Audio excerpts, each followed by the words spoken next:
Hay que imaginar esto, ¿no? Un mensaje que nace en un rincón del mundo, súper local, muy metido en su propia cultura, y de repente, ¡pum!, cruza todas las fronteras y se convierte en una fe mundial. ¿Cómo pasa algo así? Bueno, hoy vamos a desarmar una de las transformaciones más increíbles de la historia. Esa es la gran pregunta que nos va a guiar, porque no se trata solo de viajar y contar una historia en otro idioma. No, es una metamorfosis completa, de ideas, de lenguaje, de cultura. Así que bueno, vamos a sumergirnos en esto.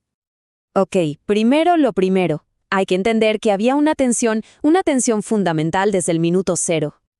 A ver, desde el mismísimo comienzo, la intención era que esto fuera para todo el mundo. O sea, nace en un contexto judío, sí, pero estaba diseñado para alcanzar a cualquiera. Ahora, claro, una cosa es la intención y otra muy distinta es hacerlo realidad. ¿Cómo se lleva eso a la práctica? El primer gran paso, el gran experimento, se dio en Antioquía. Pensemos en Antioquía como el laboratorio perfecto.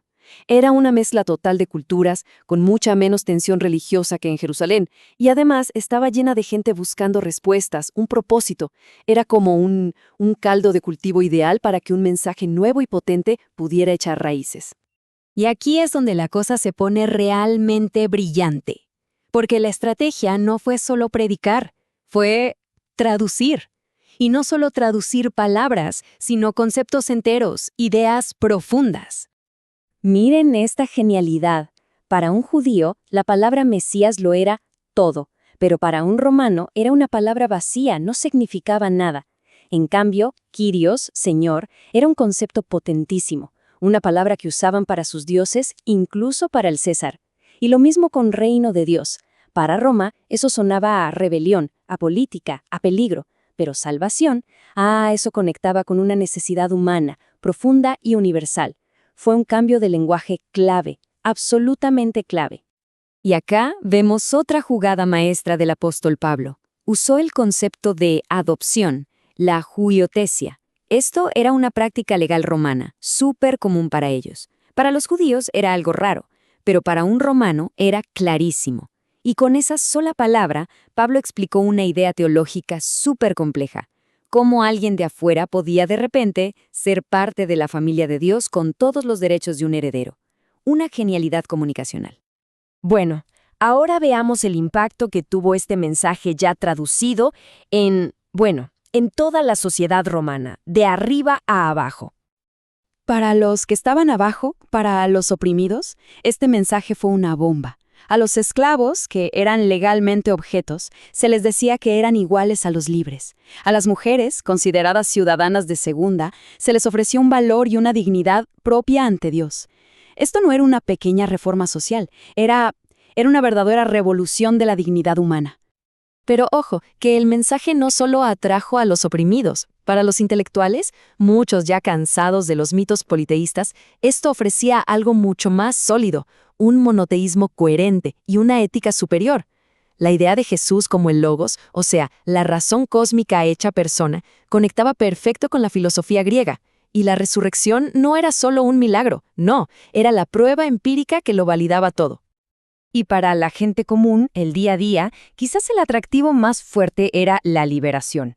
Liberación de un miedo constante, a los demonios, al destino, a la magia.